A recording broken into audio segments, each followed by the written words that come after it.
చూడండి, సౌత్కు అన్యాయం జరిగితే భారీ ఉద్యమం, డీలిమిటేషన్పై కేంద్రానికి స్టాలిన్ హెచ్చరిక అంటూ మనం ఇక్కడ వార్త చూస్తున్నాం. తమిళనాడులో ప్రతి కుటుంబం రోడ్డెక్కుతుంది. ఏప్రిల్ 16న పార్లమెంట్ స్పెషల్ సెషన్లో డీలిమిటేషన్ బిల్లు పెట్టొద్దు, సౌత్కు నష్టం జరగదని హామీ ఇవ్వాలంటే మోదీ స్పందించట్లేదని సీఎం ఫైర్ అంటూ చూస్తున్నాం. సో ఇక్కడ అన్ని రాష్ట్రాల ముఖ్యమంత్రులు మాత్రం డీలిమిటేషన్ వ్యతిరేకిస్తూ ఉన్నారు.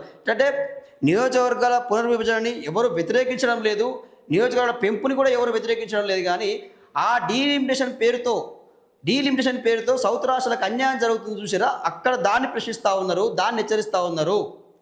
సో నార్త్కు సౌత్కు తేడా అనేది స్పష్టంగా చెప్పారు. సో ఫర్ ఎగ్జాంపుల్ యూపీలో 80 సీట్లు ఉంటే 120 అవుతాయి, ఆ కేరళలో 20 సీట్లు ఉంటే 40 సీట్లు అయితే మరి తేడా 90 సీట్లు ఉంది కదా అని చెప్పి ఎగ్జాంపుల్ కూడా చెప్పడం జరిగింది.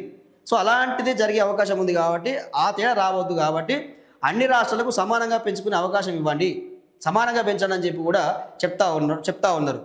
సో దాని మీద మీకు అన్యాయం జరిగితే మాత్రం ఊరుకోము, యుద్ధం చేస్తాం. తమిళనాడులో ప్రతి కుటుంబం రోడ్డు ఎక్కుతుంది, అగ్నిగుండం అవుతుంది ఈ దేశం అని చెప్పి స్టాలిన్ ఏకంగా వార్నింగ్ ఇస్తూ హెచ్చరిక జారీ చేస్తూ ఉన్నాడు.